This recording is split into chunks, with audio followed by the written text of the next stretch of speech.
Meghan's rarely photos inside modest childhood home before Duchess married. The Duchess of Sussex lived the first 2 years of her life in the San Fernando Valley. Meghan lives with her husband Prince Harry and 2 children, Prince Archie and Princess Lilibet, in Montecito, but she lived the first 2 years of her life 80 miles away in the San Fernando Valley. Her mother Doria Ragland and father Thomas Markle lived together when Meghan was born, although they sadly split 2 years later. During Meghan and Harry's Netflix docuseries, the Duchess shared 2 personal childhood photographs taken inside her family home. One of the unearthed snaps showed Meghan as a toddler wearing a romper in their lounge alongside her father Thomas. On the table was a doll's house and there was a paisley rug on the floor. Another image was of Mother Doria, wearing a white zip-up jumpsuit, holding a Hello Kitty teddy bear. She had a beaming smile on her face as she looked down towards a young Meghan, who was wearing a patterned red dress while clutching her own doll. The photo gave another glimpse into the family's modest home with wooden floors, white walls and lots of personal trinkets. After her parents split, Meghan moved with her mother into a top-floor apartment on South Cloverdale Avenue, Mid-Wilshire. In the hit Netflix show, Meghan and her mom even revisited the property, driving by to reminisce about their time there. "We had our parties back there," pointed out Doria as they cruised past. Doria has her own private sanctuary in View Park, Windsor Hills in LA, and photos of the exterior show it is complete with a clay roof, lime green exterior, a bay window and palm trees framing either side of the front walkway. Her father had an apartment behind the Hollywood Strip, where Meghan would visit ahead of moving away for college.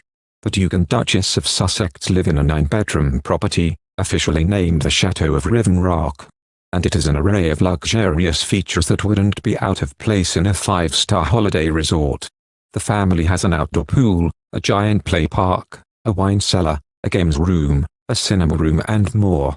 During the documentary, fans got to see inside their home life like never before, including sweet moments with the kids in the garden and their low-key dinners at home.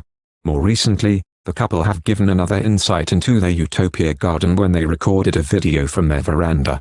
The clip was to promote the Responsible Tech Youth Power Fund, which is supporting 26 companies around the US that work in the field of ethical tech. The Sussexes were seen sitting snuggled up on a metal bench, and behind them, their idyllic view could be admired. Living with her mother in a dark and dingy 2nd-floor apartment at the back of a nondescript street in the heart of Los Angeles. No one imagined Meghan would become royalty in the House of Windsor almost 3 decades later.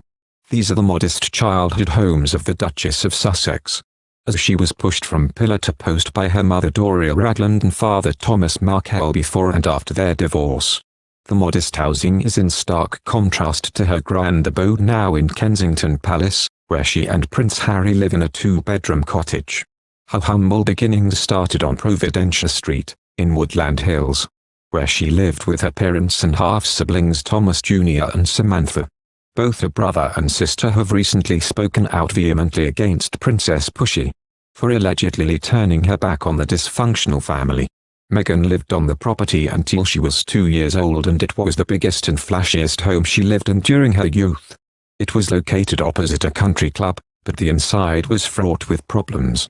According to acclaimed biographer Andrew Morton, who wrote the book Meghan, A Hollywood Princess, Thomas Jr. smoked weed all day and even her mother would share a joint with a neighbor, while TV lighting director Thomas worked night and day, and while teen Samantha would be out clubbing. Doria and Thomas had married at the Self-Realization Fellowship Temple on Sunset Boulevard, in a hippie wedding in December 1979. They divorced 4 years later, and Meghan went to live with her mother in a top-floor apartment on East Cloverdale Ave, Mid-Wilshire. It was once the garage and loft space for the main front property. Although Meghan lived in modest homes, she attended a prestigious private nursery and kindergarten called Little Red Schoolhouse. According to Morton's book, it made sense for her to live with her father during the week. It was a decision that would have far-reaching implications for the way she was seen by her new teachers and classmates. The older she became, the more she felt she was the one who was mothering her father. It was a source of friction, especially when she started dating, the book states. Meghan also had various part-time jobs and volunteer work, including bussing tables. and serving food at the Hippie Kitchen in downtown Los Angeles, a Catholic set up to help the homeless living in the notorious Skid Row. She was an assistant at the paper store in Beverly Hills, where she also taught calligraphy, and served frozen yogurt at Humphrey Yogurt, in Sherman Oaks. When she left high school to attend Northwestern University in Illinois, she met film producer Trevor Engelson in a bar on one of her visits back home in LA. Thank you for watching. If you like our video, would you please help us like, share and subscribe our channel. Wish you happy to see our videos. Thank you very much.